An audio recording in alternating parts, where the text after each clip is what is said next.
to 9-3 with a 20-10 win over the Chargers. How they got there, we'll have a lot to say about that. Welcome in to the Project Game Day postgame show, brought to you by Superbook Sports, AJ Michaels, and HelpMyGamblingProblem.org. Remember that if you or a loved one has a gambling problem, call 1-800-GAMBLER or visit helpmygamblingproblem.org for free confidential services. We start the shallow crew. Reeta and Femi should be joining us here momentarily, as I just wanted to go ahead and get this thing fired up, since it's 11:30 at night on a Sunday after a 4-day weekend and everybody's gone to go back to work. Ken, it's one of those, this is a Ken Zales special. If there's ever been a Ken Zales special, it's this one. Because you're going to be right to complain about things. We will never understand, particularly over everything else, the two plays that weren't challenged and the one that was. But yet at the end of the day, the Ravens won and they're 9-3 and they're in great shape and they get a bye to try to get even healthier coming out of this. And so when you attempt to fire the coach, I'm going to say, Ken, you're an idiot. They're 9-3. They're 9-3. They won. They went on the road. They won a game. They played down to a team that, look, we all watched the game. They're not very good. No. But some of the things that we've talked about over the last several weeks. The offensive line was not good tonight. They struggled again with a good pass rusher and didn't have an answer for Mac. I mean, look, my views on Harbaugh are never going to change, and games like this are why they won't change. I don't understand his thought process. I don't understand, those two challenges from everybody watching the game on a monitor should have been made, and he would have won both of them. They were first downs. Lamar reached out clearly and got the first down. Aguilar clearly got past the first down marker. A yard past the first down marker. And neither are challenged. Now, is that, we say, is that Harbaugh's fault or is that the person upstairs talking into his ears fault? I don't know. I feel like a lot of times he challenges based on feel and emotion. The one he did challenge was literally, he had the best look at it of anybody in the entire stadium because he was even with Keenan Allen when he threw the ball, and it was clearly a backwards pass. But he decided to challenge it. And to be fair, I don't even know if it was a backwards pass as much as it clearly was not an obvious forwards pass. It right? wasn't a forward pass. Right. It wasn't a forward pass. I just laughed because on the replay they show Harbaugh perfectly in line with Keenan Allen. But here's what confuses me. And first of all, let's start here. The defense was absolutely incredible tonight. I think it was 4 takeaways at the end of the day, because they got the on the Hail Mary, they got the interception. Oh, right. Yep. And the three strips. Yep. 3 strips on fumbles. I thought the pass rush at times was really good. I thought that McDonald again continues to dial up pressure at just the right moment when you need it. It's sad that he's going to be a head coach somewhere. Hopefully it's not next year, but he's going down that path. No question. But I have a tough time. You go into games, it's like, what's the game plan? And you kind of start to see what they're trying to do on offense. I had no idea what they were trying to do on offense tonight. I don't understand the 3-headed monster at running back. You have a running back that is clearly better than everyone else, and he's clearly statistically better than everyone else, and he's not on the field at key times. Gus, I don't understand his lack of usage all of a sudden in the red zone. He's been as good as anyone in the red zone converting on short yardage, and all of a sudden he's not in on short yardage plays. And they came out throwing the ball all over the place when their calling card a little bit has been how they've used the run to set up the pass a little bit. Love Zay Flowers, breakout game, for him as far as, on a national stage. It was great, but I, you know, I don't understand where we don't use analytics tonight all of a sudden. I mean, John Harbaugh's Mr. Analytics, and all of a sudden he decided not to do that on short yardage. And their short yardage offensive play calling, it is what it is. All right. I don't understand the pitch back 5 yards when you need an inch, but they won the game, and now they go into the bye and they have a tough stretch. After the Rams game, they really have 4 tough games to see if they can win this division and get the number 1 overall seed. But it wasn't a great night for the coaching staff outside of the defensive coordinator and the defense as a whole. Reeta, let me go to you next, and I'll let Femi respond to what everybody's saying and get his thoughts. But just your overall. Come to me? You sure? Oh man, it's gonna be one of those nights. It's gonna be one of those nights. Gonna be They're, one of those. they're 9-3. Keep that in mind. They're don't give- 9-3. I don't give one fuck. I don't care. I don't care. I don't care that they're 9-3. Then they need to act like it.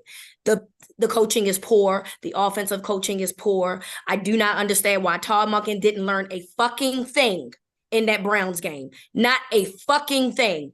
I am tired. I am fed up. So every time that somebody has an elite pass rusher, you're going to continue to do the same thing. It's stupid. It's ridiculous. And I do not understand. As good as Todd Monken has been for the most part, that's the one thing that I have a problem with him when it comes to, but it's the most important thing, because if you play teams that have good pass rushers in the playoffs and you continue to do the same thing, you're not going to win football games. Luckily for them, the Chargers are not a good football team.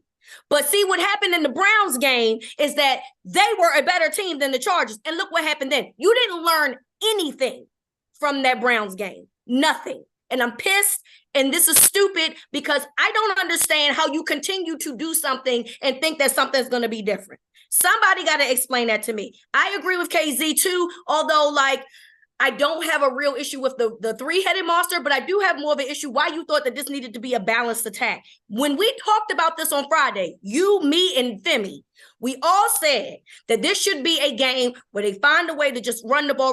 You ran the ball successfully tonight, and yet you still found a way to put your tackles who did not play good tonight in situations that put Lamar in bad situations, and you did nothing to fix it.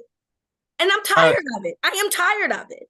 Khalil Mack certainly ate tonight. All right, Femi, the same way Myles Garrett did. You're right, Femi. I need you to unmute if you don't mind.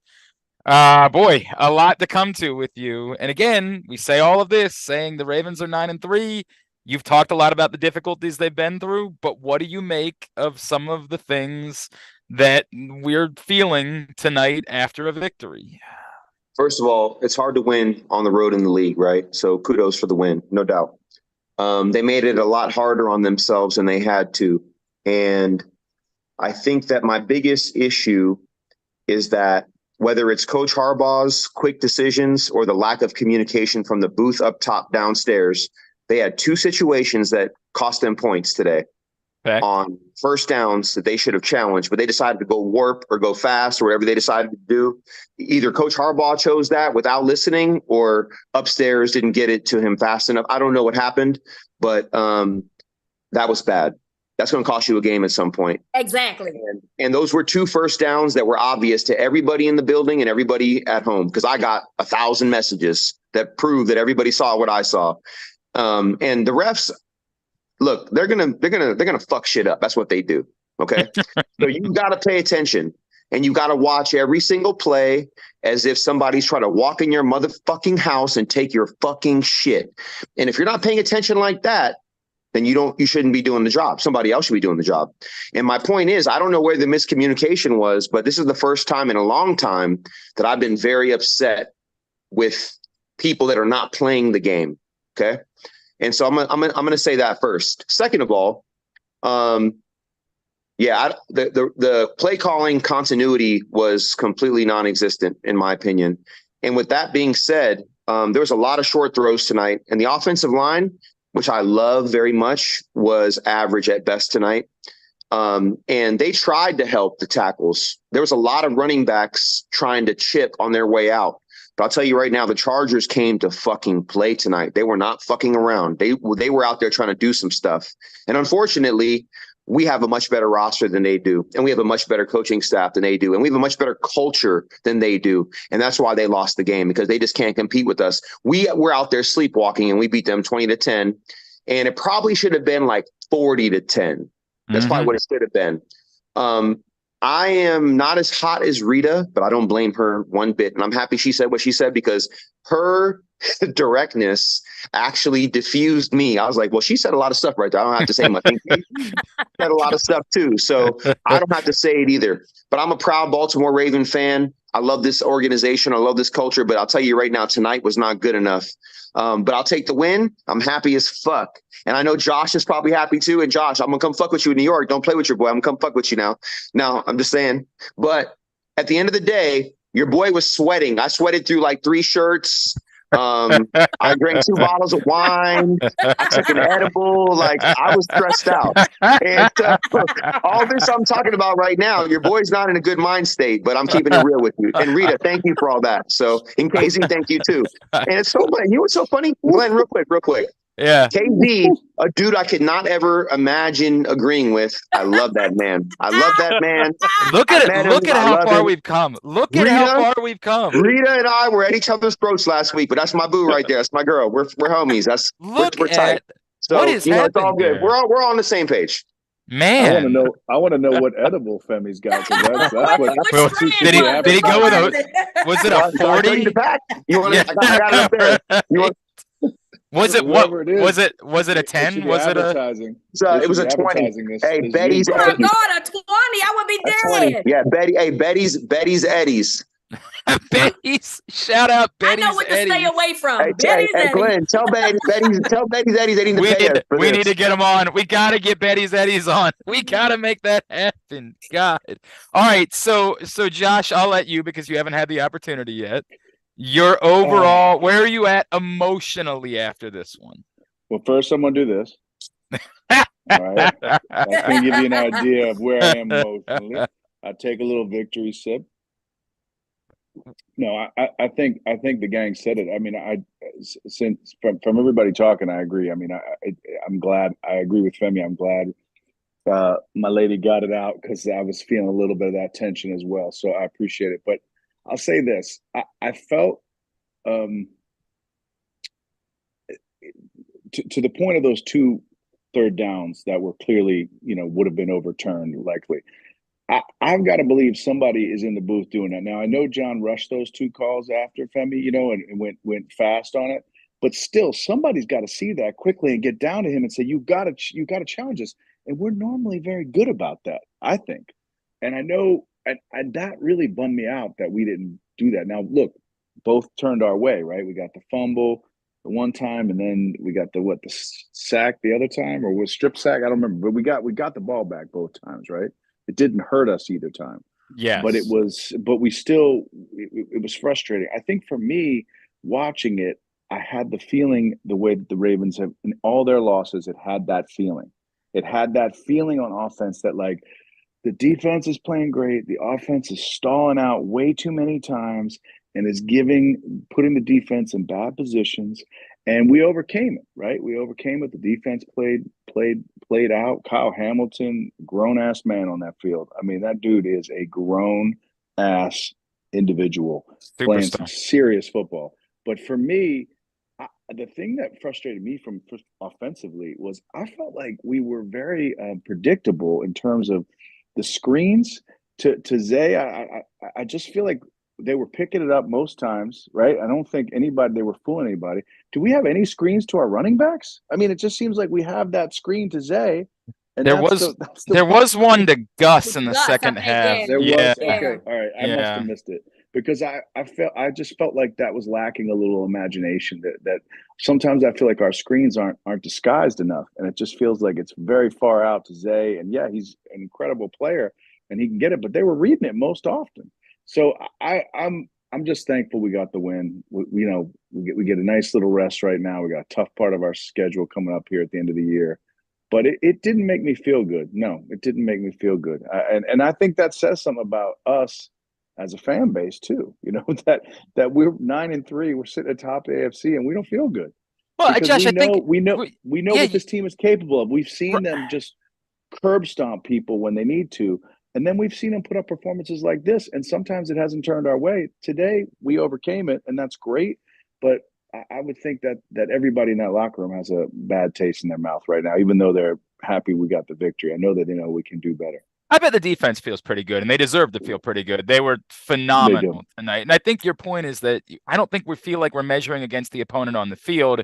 You're measuring against, to the point that I think Reeta made, trying to win a Super Bowl. You're measuring against, is this the caliber of play that is going to be good enough to win a Super Bowl? And I think that's the feeling that we have right now. But I'll come back to two things. One, what's flummoxing about talking about the offense is the touchdown drive is one of the great drives I've seen in Baltimore Ravens history.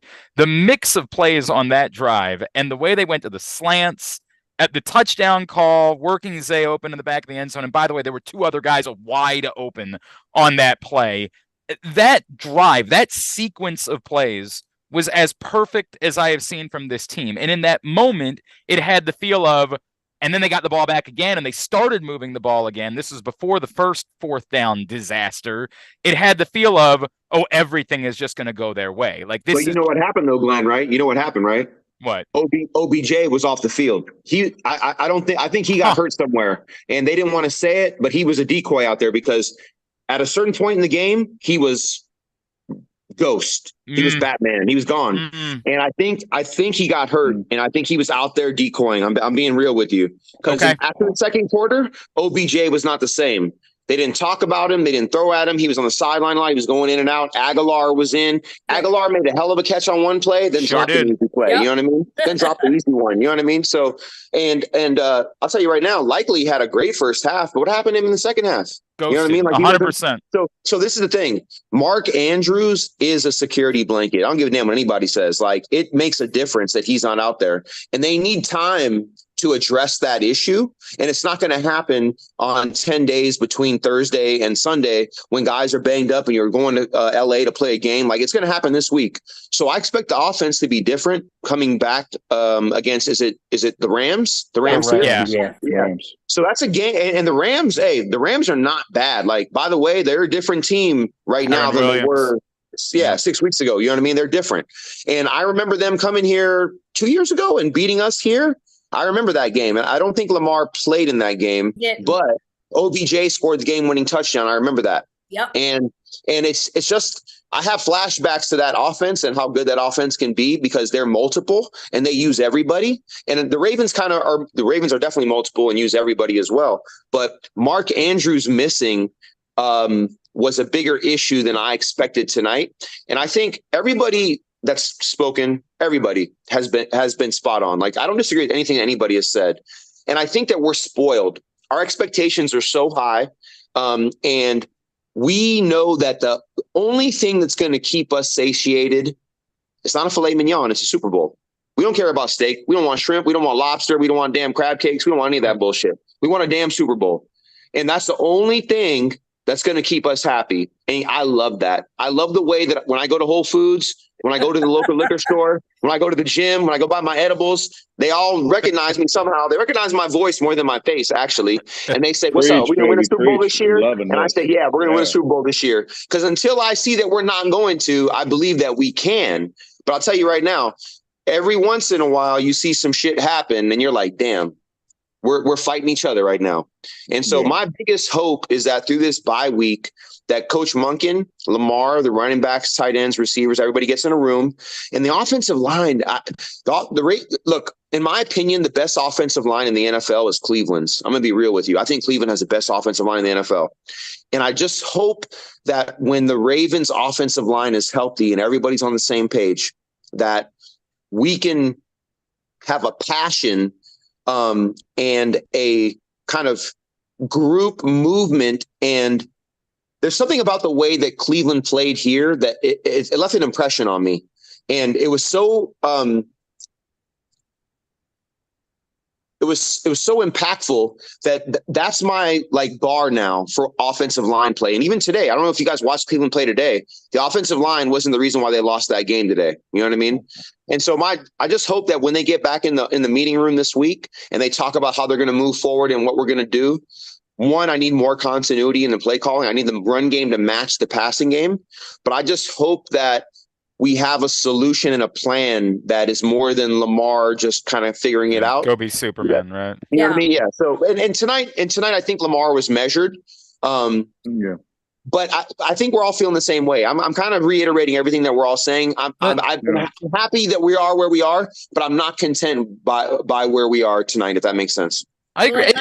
Go ahead, Reeta. No, go ahead. Back on that because we are a spoiled fan base for sure. However, this is a fan base that has only seen a couple of playoff wins within at this point, it's been a long time, right? The construct of this team, when you look at it from the top of the ownership to the bottom with the players, it is a team that should be competitive every single year. That should be good every single year, right? And so I don't know if necessarily if it's it is, some of it is spoiled, but also when you look at how they're set up, they should be one of the top teams in the National Football League, right? So for us, when we see things and they don't, and for whatever reason, they're not seeing things and they're not fixing things, it's frustration. And that's the part that I think a lot of fans will get frustrated about, right? Because when you look at on paper, they are a very good group, right? But my problem is that there's problems and y'all have refused to address them. So yes, you get a bye week, but Aaron Donald comes to town in 2 weeks. What are you going to do with Aaron Donald? Because you didn't have a solution for Myles Garrett. You didn't have a solution for Khalil Mack. Imagine if Bosa had been on the field tonight. This is what I'm saying. You did nothing to help Lamar.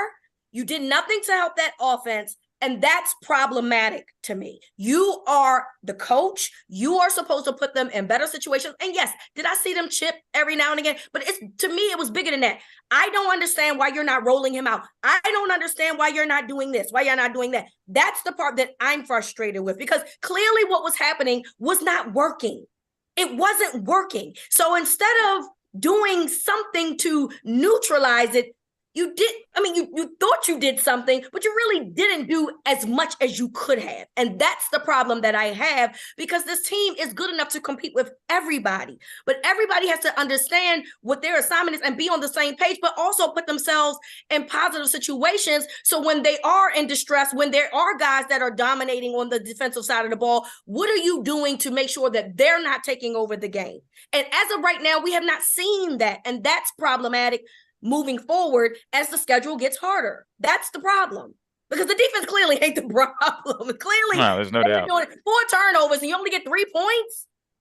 But I would just add, part of that is because of the challenges, and Josh said earlier. Yes, Josh said earlier that they got the ball back, but it stopped their momentum every time on offense, because they, for whatever reason, if you challenge there and you get the first down, you're moving on. You still have the ball, instead of rushing each time to have a play call and trying to fool somebody. I don't understand when you have Lamar Jackson, you have a running game with a power running game with someone like us, why you're having to feel you have to rush to do something. Just line up and run forward, with one of those two guys. You got a guy like Mitchell and Zay, you got all this speed. You could go power, you can go speed, and they're like rushing and trying to trick.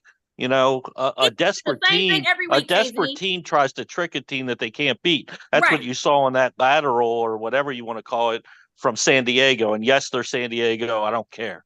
But the point is that, look, Philly do the same thing every week. They tell you what they're going to do. They show you their hand in spades and said, this is what we're going to do.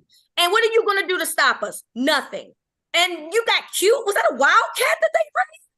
It was, yeah. It was a direct snack to Gus Edwards. Yeah. What are you doing? Yep. It's ridiculous. Why are you getting cute there? Well, I would agree. There's no reason. Look, first of all, let me say 2 things. One, I have to remind everybody that What company has the expertise and technology to make your home substantially more energy efficient, comfortable, and even virus-free? AJ Michaels, Heating and Air Conditioning in Baltimore and Annapolis at ajmichaels.com. Second of all, still shout out to Betty Zeddy's. Third of all, I will never understand. This will go down to me. Any play that you need with short yardage where the ball is not in Lamar Jackson's hands always flummoxes me. You have the most dynamic playmaker in football history and a million things he's capable of doing. I know we talked before. Justice Hill actually looked pretty good tonight. I am utterly befuddled as to why a 3rd and 3 was a handoff to Justice Hill. I will never understand where that came from, what the thought process was there, particularly if you weren't committed to going for it afterwards. Like that. Hey, Glenn, that your flummoxed and your befuddledness is not.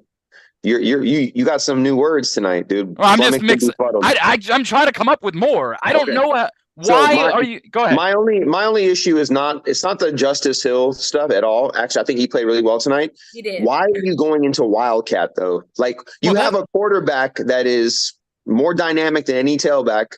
Well, Keaton Mitchell is making a case for being the most dynamic guy on the field, but why would you put?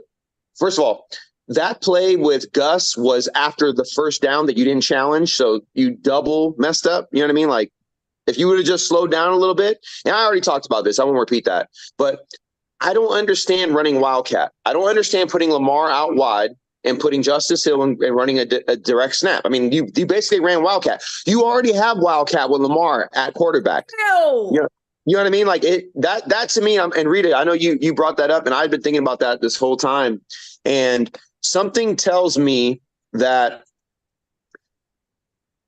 Coach Monken he's still figuring out the team and the continuity. I know it sounds weird, but I still think that hey, look, we're 9-3, right? I acknowledge that. And we're number 1 in the AFC. I acknowledge that too. But things have to improve in a pretty massive way between now and week 18. I'm being serious, because when you play Miami and you play San Francisco, and you play Pittsburgh at the end of the season, you're going to have to be better than you were tonight if you think you're going to win the division and if you're going to be the number 1 seed or the number 2 seed and have a home game. I mean, that's just the reality of it. Brandy brought up it seemed like all of the short yardage plays were out of shotgun tonight. Like I noticed that too. Again, I don't get it. Philly out here showing y'all. I'm not suggesting that they should be Philly, but maybe you should be Philly, because guess what? It works. They say line up. They push the people around. They get the first down. Y'all getting cute out here, and I don't understand why. Play the game football is not hard. It is very easy. You know what makes football hard? When coaches want to get cute and do wildcat, or when coaches want to get in shotgun on 4th and inches. That's what makes football hard. And that's the shit that I don't have the patience for. Really, I'm serious. Like, I get it. I get it. Don't have patience for shit like that. But let me go back, Femi, because I think the play that I'm referring to with Justice Hill, it's a little bit about Justice Hill, but it's more about you decided to run the ball on 3rd and 3 when you weren't committed to going for it on 4th down. And that's the perplexing part of that to me, is that you might convert 3rd and 3 on the ground, but that's not easy to do in those circumstances. I don't know why you're running the ball on just a true handoff on 3rd and 3 if you aren't determined, hey, we'll get whatever we can get. And then if we're in 4th and inches, 4th and a yard, we'll just go line up and run the play again. I don't get the thought process of running on 3rd and 3 there. I don't think, ironically, as I say this, Justin Tucker missed the kick, but I don't think you're thinking about we need 2 more yards for Justin Tucker in this moment.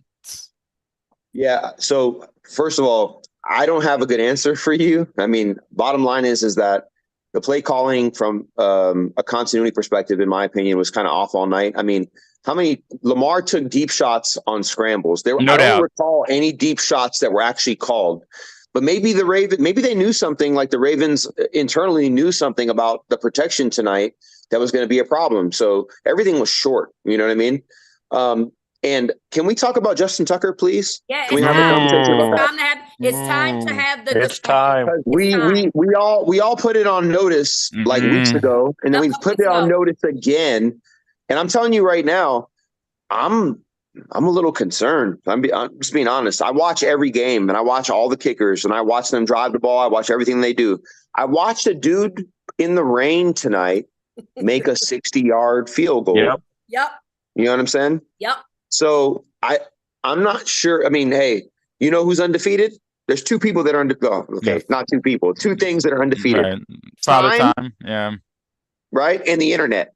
Mm-hmm. That's it. Okay, the stock market probably too, but let's not talk about that right now. My point is that the bottom line is that at some point, all good things come to an end. You know what I'm saying? And I'm not saying we're close to the end by any means, but I do know that when I listen to people around the country, first of all, Justin Tucker is a first ballot Hall of Famer. There's no doubt. He's going to the Ring of Honor the day he retires. I acknowledge all that stuff. The only concern that I have is that there's a level of inconsistency that I've never seen before. And for the first time in history, or in recent history, he's not the number one kicker in percentage of kicks made. Younghoe Koo is now. Yep. Minimum of 100 kicks. Now, if it's a minimum of 200 kicks, it's probably still Justin Tucker. But it's minimum of 100 kicks. And it's because of his performance, in my opinion, mainly over this year, going back probably last year too, if we're being honest. But when are we going to have that conversation? And this is not about like the kick he missed was 48 yards, I think, right? Was it 48? Yes. No, It was like 30 something. No. No, it was not 30. It was not. No, 48. KZ. Don't do that, KZ. It was not 30 No, seconds. I'm serious. It was I thought it was shorter 44. than that. It was It was 44. That's what I 44. thought. Okay. Yeah. Okay, it was 44. Okay, I thought it was 48. In a dome. That's my bigger, Rita, thank you. That's my bigger point. Because kicking a 44-yard field goal in a dome should be like kicking a 30-yard field goal. You know what I mean? And so when I'm looking at these, like, kickers have evolved just like quarterbacks have evolved. We have some amazing kickers in the NFL right now. And I'm telling you, I watch every single game. I've watched every single NFL game for the last 2 years. Every one. I have to. And I'm telling you right now, there are some kids right now kicking footballs that I'm a little bit more impressed with. I'm just going to be real with you. I'm not saying they're going to be better. I'm not saying they can do what he did. I'm not going to say they can do it for a decade or 11 or 12 years. But right now, in this moment, we need to have a conversation about that. So Femi, let me ask you a question. We can have a conversation, but what do you do with it? Like the conversation. Right now. Do you bring somebody in during the bye week? No. I'm asking. Or is it something that there's a real competition next year? If you can find a elite level talent, and the Ravens are really good at finding special teams players, they are good at that. Maybe you have a competition next year, maybe. But all I'm saying is that I just want Justin to change his routine. I just want something to change in the way he goes about, because he's always late almost on every kick. He had a delay game today. You know what I mean? And that delay game had a lot to do with this touchdown celebration, which was terrible, by the way. But It was terrible. Yeah, Somebody had to tell me what was going on. Lamar looked at Zay like, his name what was is that? Zay Flowers, and he's throwing flowers. Come on. on. Somebody had to tell me. It was not. It was not smooth. I like the second one. The second one was good. way better. If you gotta explain the soccer, it wasn't good. Yeah, that was way better. But the first, you know what? I'm just gonna stop. You guys know what I'm talking about. Let's not play dumb. Let's not all lose our damn minds right now. But my point is that my point is that I just want, sometimes when you are so good for so long, you have a routine and you stick to it.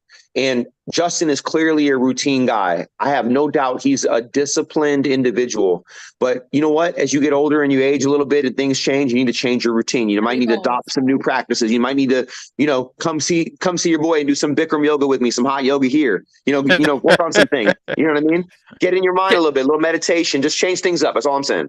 Can I ask, just because I haven't, and I have to acknowledge that I have not watched the operation closely enough. We know there's a backup long snapper. The operation has been smooth, man. The operation has been pretty good. Yeah. I've been watching operation. Yeah. It's been looking pretty good, actually. Yeah. Okay. That was the only thing I didn't know. Cause again, that's a very intuitive and smart question. It was a good question, but real talk, if it was the operation, I would tell you the operation is so good. Like it's really good. It's top notch. That's rough, man. That makes it obviously even worse. Does it alter your decision making? I mean, I don't think that you can live in a world where you're not kicking a 44-yard field goal in general. I can disagree with the sequence. We're not saying that. I think that, once again, we're spoiled, and I'm going to keep using the word spoiled, and I mean that like with affection. I don't mean that in a negative way. No, because Justin Tucker is the best to ever do it, and he's done it for so long, and it's been automatic for so long, but it has not been automatic this season. I'm just saying. That's all I'm saying. That was my exact tweet. It hasn't been automatic this season, particularly north of 50. What was interesting about tonight was in the dome at 44. I thought it was 48 too, Femi. Yeah. But I'll say this, and I'm not arguing or anything, but I'll just say this. Justin, I think he has earned the right to like have a human streak. Like to your point about how automatic he's been.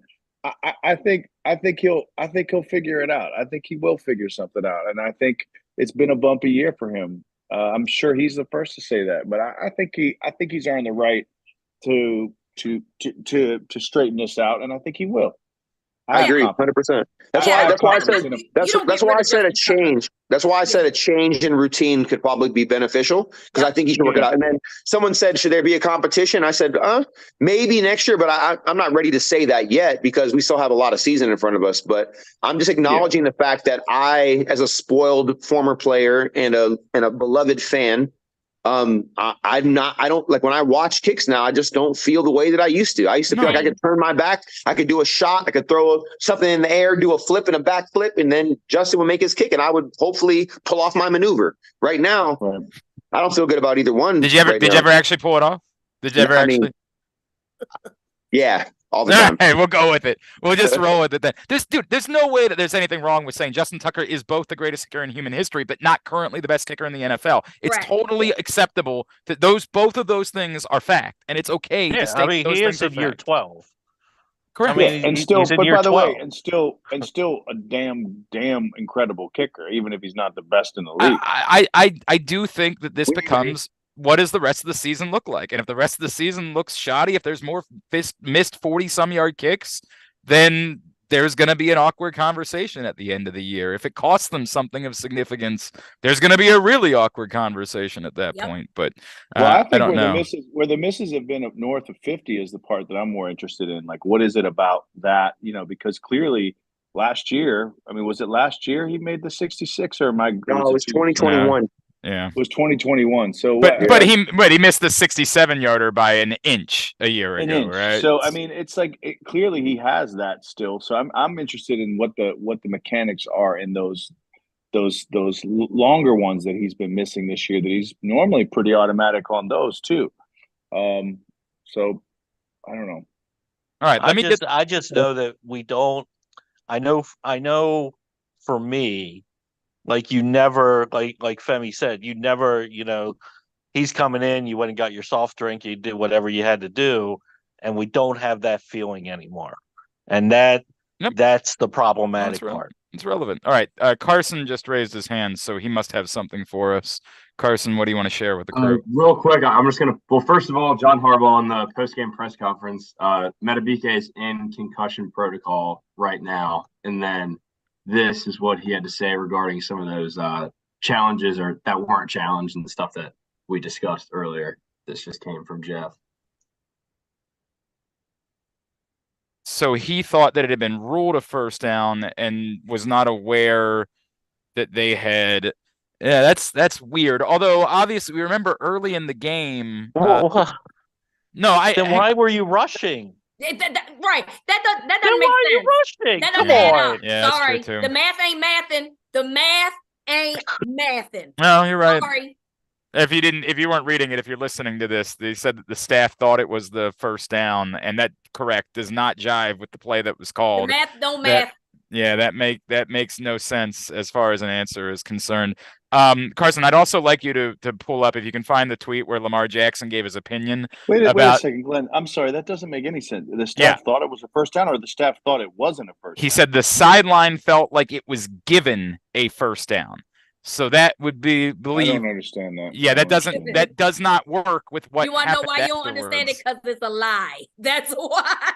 I don't know if it's a lie. It just doesn't make any sense. That honestly doesn't. You don't run to the line of scrimmage and try to make a play if you thought it was a first down. Somebody not telling the truth.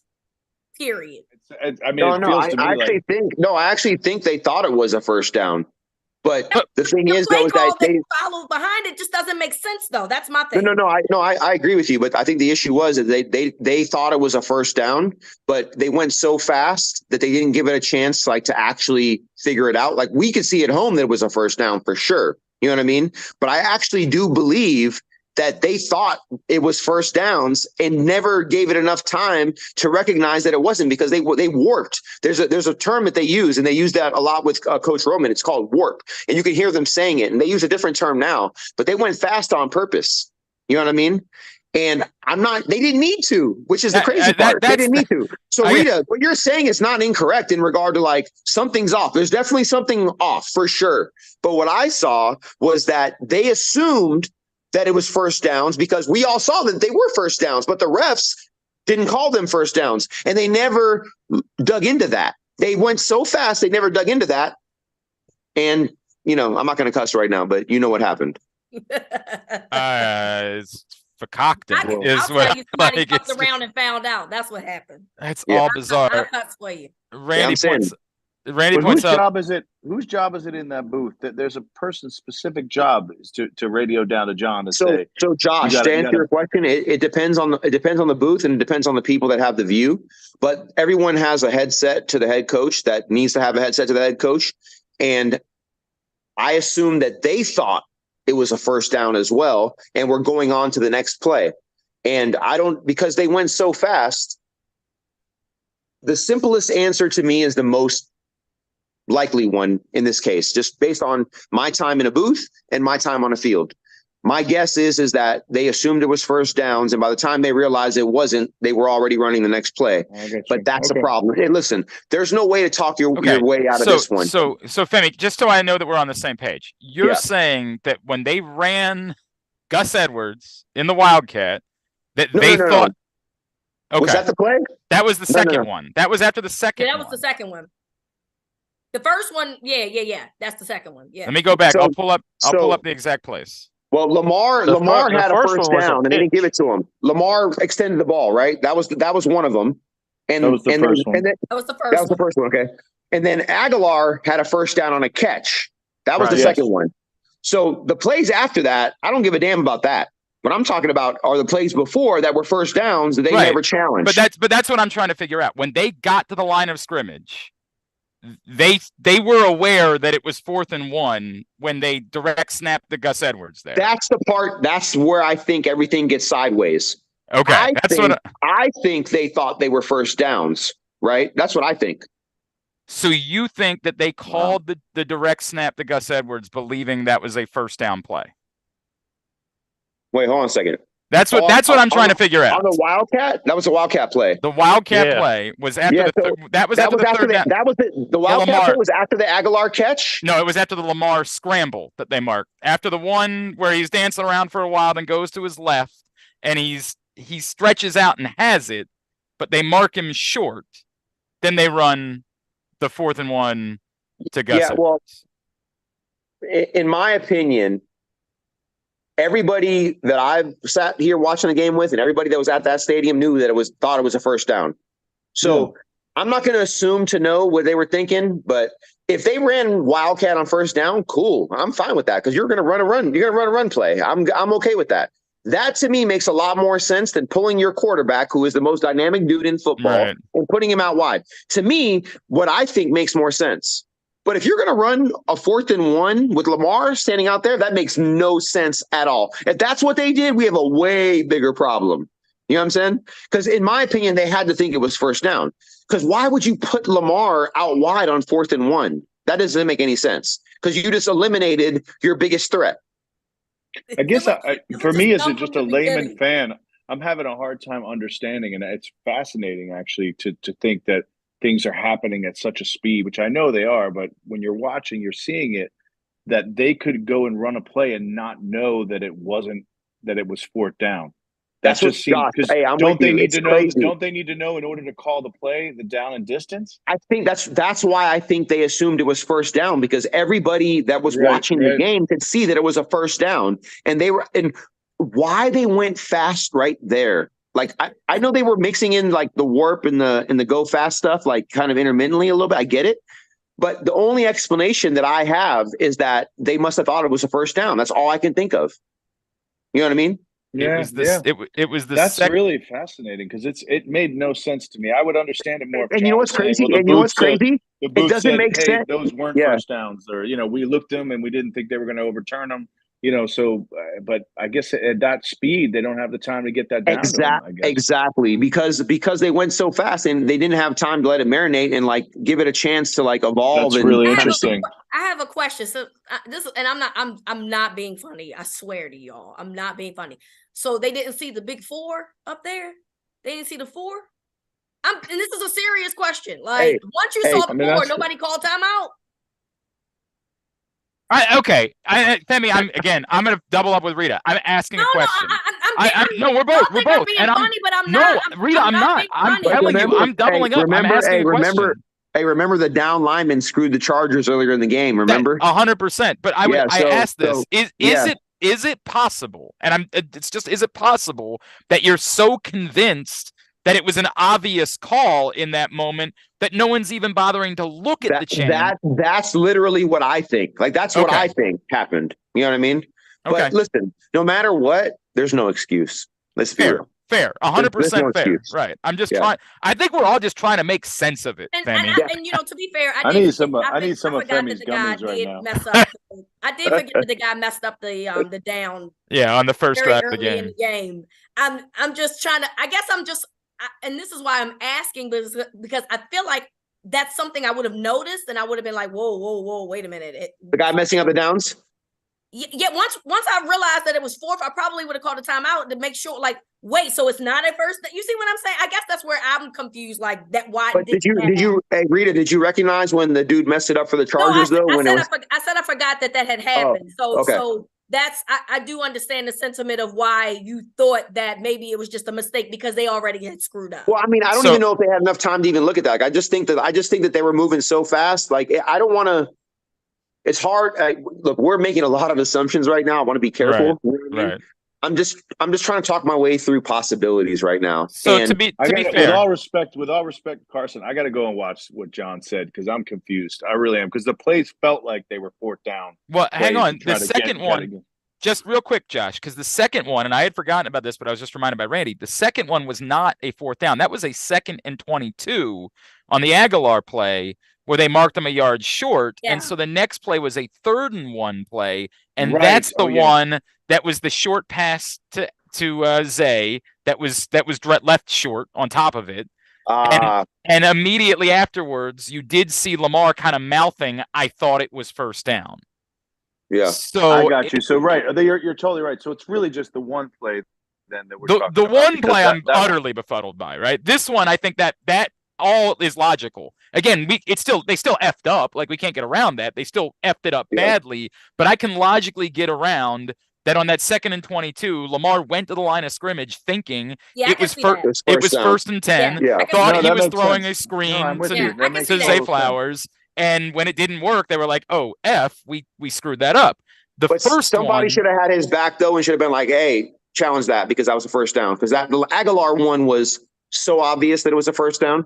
Right. Oh, that one was a yard pass. Right. That was insane. But Glenn, even if it's on the one to Zay, you're saying that he thought it was first down. He thought it was 1st and 10, not 3rd and 1.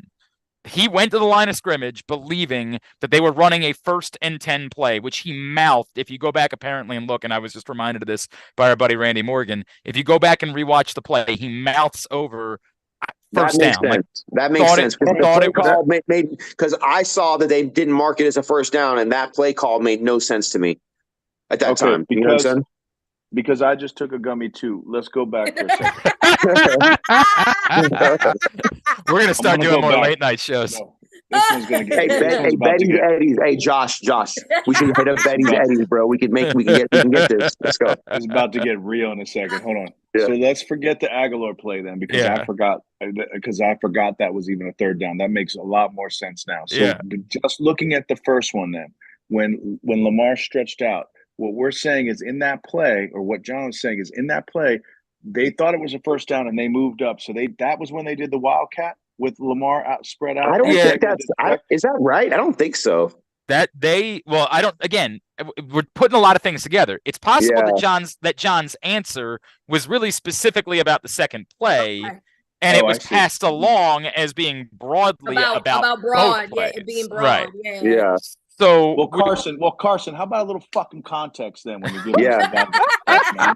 Jesus Christ, you're messing up my gummy hop. Hey, guess what? We're the number one fucking seed in the AFC. How about that's that? all that is still true. How about that? All We're of the that number is one fucking still seed. 100% Hey, true. KZ, fuck that, KZ. We're the number one seed in the AFC, KZ. I know. I You ain't happy hope you're about okay I with said that. that from the start.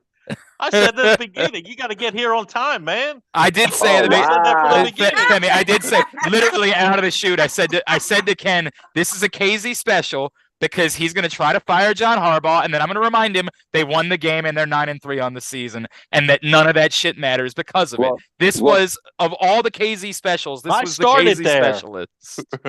KZ's going to try to fire Harbaugh after they win the Super Bowl this year. I guarantee it. Seriously. Femi, I don't even need him to win the Super Bowl. I just need him to win a playoff game. Oh, for God's sake. Well, my bar is a lot higher than that, KZ.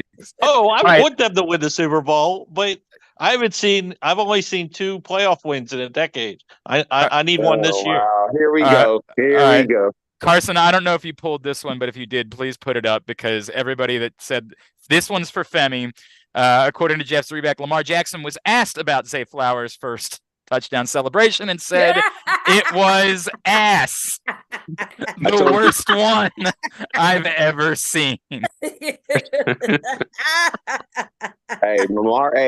Lamarvelous is always on point. You know what I'm saying? That is gold. My favorite thing was like Lamar when Zay was trying to explain it to him, and Lamar was like, he looked at him and was like, He wasn't having it. That was terrible, bro. Yeah, he wasn't having it at all. Oh man, I don't know what it says about me that I actually liked it. Now I'm realizing it's probably how that's how. But you got to also explain it to me. He throws the ball, the bouquet. Yes. And it looks like Bateman's going to get it, but the other guy gets The lineman gets it, and Yeah.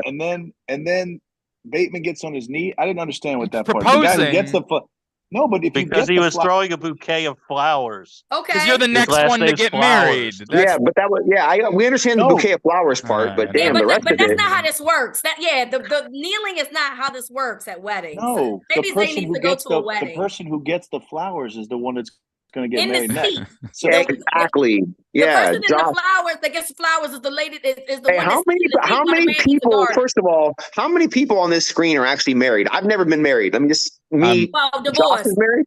Divorce. Yeah. Rita's divorced. Casey's married. Carson, you married? Femi, I'm married, man. No, This is like 16. I mean, like, yeah, you I just got my haircut. It makes okay. me look 12 again. So Glenn is married. not married. Glenn's married. KZ's married. Josh is married. Rita's divorced. I've never been married, so okay. yeah. In fairness, I never married the person that caught the bouquet or anything like that. Though I want to make that abundantly clear. That's not Glenn, the way be that careful. it Your works. wife's probably listening with your San Francisco 49ers shirt on. I'm wearing an Adidas soccer shirt. Femi. Why are you're you wearing going all that war red and with white? You me? need to take that shit off. You need to go change, bro. He's going war. He's going pure. I'm from the Bay. I'm from the Bay too. I grew up a Niners fan, but I'm all purple Oh these days. man, Look at this. Purple.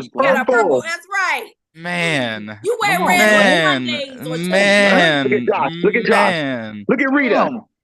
And you're wearing he's wearing a White Sox hat. Okay, Carson, it's fine. No big deal. He's rocking the Jets gear. He's rocking some New York Jets shit. I'm wearing a very neutral shirt. I don't understand. That is not neutral. There's nothing neutral about red. They didn't play the 49ers tonight. But they do in a couple of weeks. They're on the schedule. Yeah. I gotta be color coordinated. You do. You can only wear white, gray, black, or purple. That's it, dude. I got it. Especially on game day. Game day. Oh man! Come on, game day is of all days man. supposed to wear purple. I love Josh. I know Zay's taking some shit. And it's all right. But listen, that kid's energy and spirit. I mean, the fact that he's even trying some fun stuff, like I like that. Like I dig it. The second one was strong. I mean, I loved it. I love the second one. But the one thing we haven't talked about that we should talk about, and Femi, I'll let you start. They brought it up on the broadcast. Ken and I were actually sitting here watching it as it unfolded. Was it a mistake that he didn't go down at the 2 there?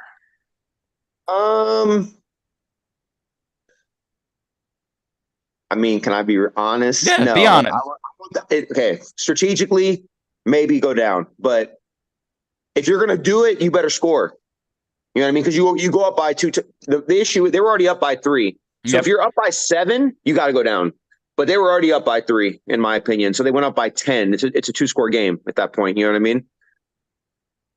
Do you think that it was discussed going in? That's the only thing that I would like to know is No. It's always discussed, but in the moment when you actually get the ball, and it's difficult, right? And by the way, Lamar tried to pull that. Like Lamar tried to keep that. Like, I mean, you guys probably didn't see it, but Reeta, I talk about the exchange all the time. But the thing is that Zay was like, "I'm gonna make this motherfucking shit happen." That's what Zay said, and I love that. So this is the thing.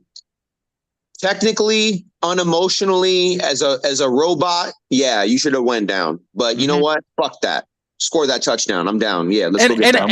And I have talked about this a lot over the years, Femi. Like, I understand the difficulty of, like, in your nature, this is what you do as a competitor, is you're just supposed to go try to score, and now you're asking someone to not do it in that moment. I understand the difficulty of that thought process. And frankly, to your point, they were up by 10. The likelihood of it burning them was extraordinarily small, right? It would have required an ungodly set of circumstances at that point that would have effed it up. But I do wonder if he had been told, if they had literally, hey, on the sideline one play before, been reminded, dude, you break free, you go down. I doubt that. I doubt in that moment, because Lamar, that was an RPO or a zone read, basically. Right. So you know what I mean? So I doubt that the conversation was had in that moment, but I'm sure that conversation's been had many times. But it's so hard in the moment when you end up in open space to not just go score. Like, that's what you're there to do. And anybody that's so omnipresent, so aware, that can do that and drop to a knee, hey, God bless them. We saw Mahomes do it again in the Jets game a couple weeks ago, right? But Mahomes is not a normal individual. And he's not a rookie. Yeah. He's not I think him being a rookie is the difference, right? Yeah. And I think Zay is so built on approval. Like, he's always been a dog. He's always been underestimated. To ask him to not be anything other than extraordinary is not going to happen, in my opinion. You know what I'm saying? I get it. Yeah. I want to say, can I say one thing? Because I was thinking about something Reeta was saying about, and I understand the frustration, but also I think, like, we have this championship caliber of defense, and we have an offense. When you say, like, what have you learned? And I get that. Like, there's moments like Myles Garrett is Myles Garrett, Khalil Mack. These are real dudes, right? That are out there, and yes, we need to do better. But we have done it offensively at times. They've shown us that they're capable of doing that, of rising to the occasion, where this team looks so balanced and so committed on all aspects that you go, they make us a believer. So when they don't do it, it just stands out so much more offensively, because the defense is there, they're balling. The offense have shown us in a few of those games, they've shown us they've stepped on them, they didn't let up. So they are capable of doing it, right? I mean, you look at the Detroit game, look at the Seattle game. I mean, those are offensively, those are pretty dominant performances from beginning to end, right? Or no? They were. I want to add, Josh, to that. I think it would be wrong. I saw a couple people describing, like, the offense as being inept for stretches during the game, and I don't think that's remotely true. They averaged 5.2 yards per play tonight. It was almost a weird set of circumstances where they were moving the ball. They had 5 different drives of more than 7 plays until that final drive, and only one of them was a touchdown. Like, they were moving the ball on a number of occasions and just got bogged down. It was almost just a weird, and I go back to, I thought the play calling was incongruent. I don't think the offense was, I think it'd be wrong to say it was bad tonight. Maybe you measure it against stalling. They were stalling at these moments. They oddly stalled when they were moving the ball a few times tonight. I thought the play calling, the penalties, though, Glenn, the penalties were sure. But one thing, the one thing, Josh, that Reeta was saying, though, is that this is a glaring problem, that they struggle with elite pass rushers. And when you get into the playoffs, this is going to be where everybody has one. Okay? When you get into the playoffs, everybody has one. When you go to play Pittsburgh, if that last game of the season matters, They have one. No, And KZ. what they did tonight. No, KZ. They play Aaron Donald, then they play Josh Allen, then they play San Francisco with Bosa Right. and Chase. But they play elite pass rushers every single week when they come back. Like that's Pittsburgh. We'll see. We'll see if That's true, Jalen. but We don't know what Jalen Phillips' tried- status is, but yes. But what they tried Jalen to do, Phillips. Okay. what the bigger thing was, and what I took from what Reeta said, is that yes, they tried to do something, but it wasn't working. I saw Justice Hill try to chip a couple of times, but it didn't work. Why was there no adjustment to help with Ricard or Kolar or another offensive lineman in the game or something, or motion to that side?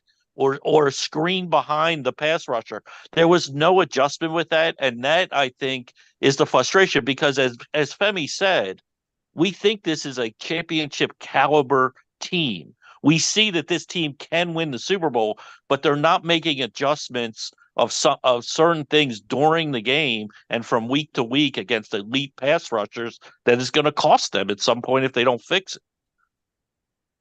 I think it's fair. I mean, I don't have the answer, but I think it's fair. Yeah, to come at it from a different angle, just real quickly.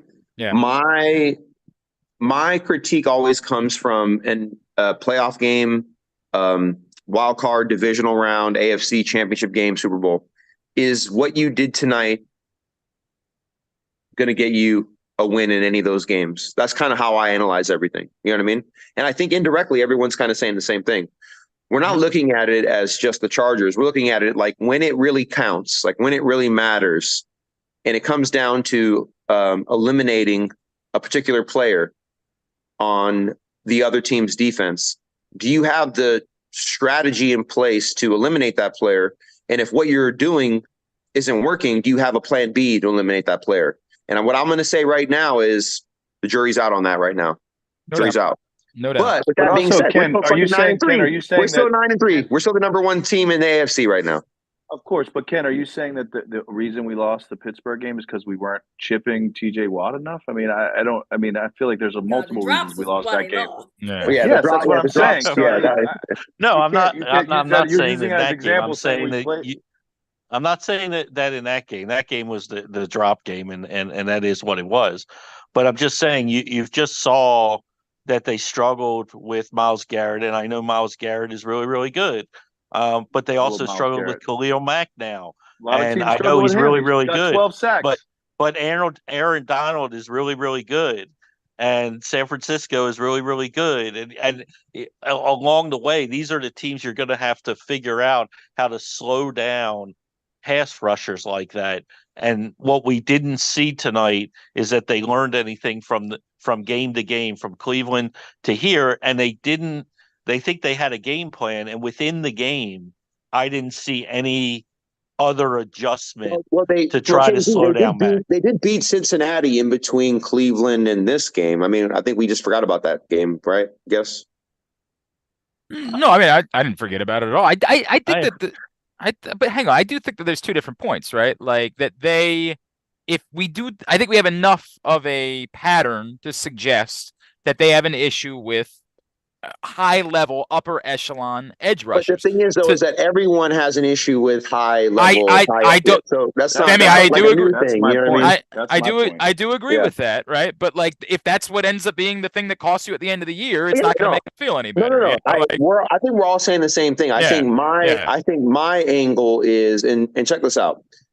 When I think about the 2000 Ravens and being a part of that experience, you know, we went through a couple of lulls in that season, right? We didn't score a touchdown for 5 weeks. We lost 3 games in a row at one point, and we won a Super Bowl.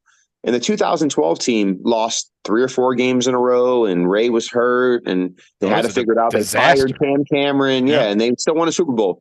So we are in a pretty good position. I'm telling you right now, like Denver is a team to watch. You know what I'm saying? Yep. Houston is a team to watch. Jacksonville is a team to watch, because these teams, we were on the outside looking in that 2000 season. Nobody thought we were going to win the Super Bowl. Nobody. They had Tennessee ahead of us. They had Jacksonville ahead of us. They probably had a couple other teams, the Raiders ahead of us. But you know what we did? We made very few mistakes. We ran the football and we made plays when it mattered. And we had amazing coaches making amazing decisions when it counted. It's going to take a group effort from top to bottom. Guys on the field, guys in the booth, everybody in between, bringing guys in when guys get hurt, resting guys, It's going to take a village to make this happen. So don't think I'm going to get out front of my skis right now. I'm not going to get out front of my skis. I'm not overly excited about shit. I don't give a damn about anything right now. I don't give a fuck. What I care about is, do I see a championship caliber football team? I do. The thing is that, do I see things that can cost them a game when it matters most? I do. I'm going to point those things out. And I think we're all kind of in our own way. I think we all agree. We love this team. We respect this team. We love the culture. We love the coaching staff. We love the players. But the bottom line is that it's hard enough to win. Don't be part of your own problem. Don't get in your own way. No doubt. I'm just gonna add. We all love the coaching staff except Ken. Ken doesn't like that. I love the entire coaching staff. Hang on. All right.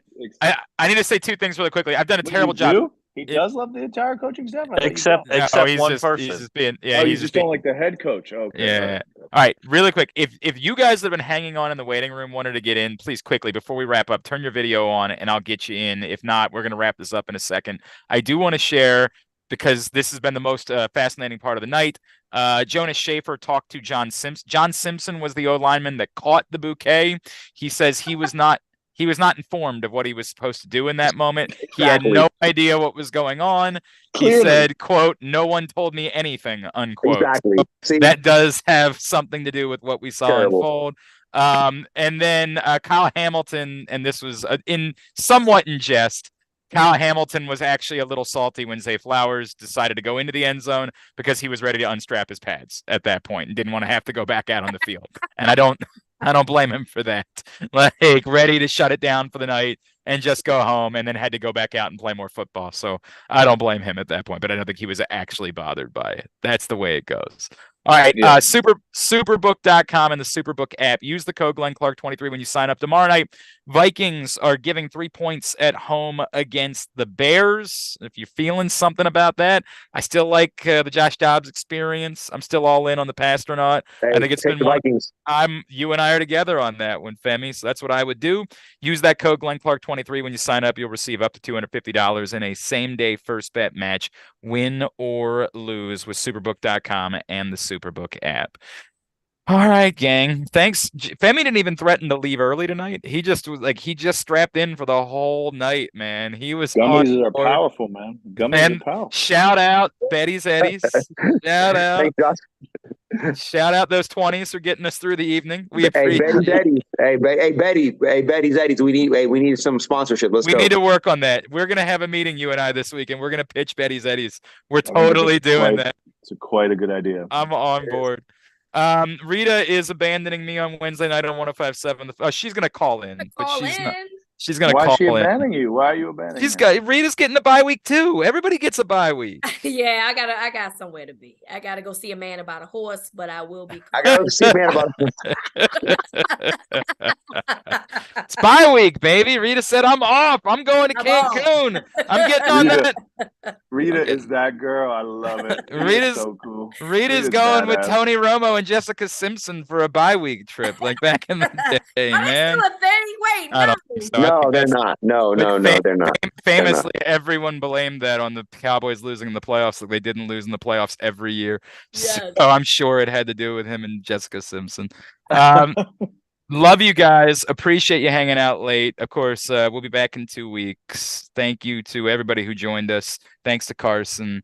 And thanks, of course, to AJ Michaels, Superbook Sports, and HelpMyGamblingProblem.org. For Josh and KZ and Reeta and Femi, I'm Glenn.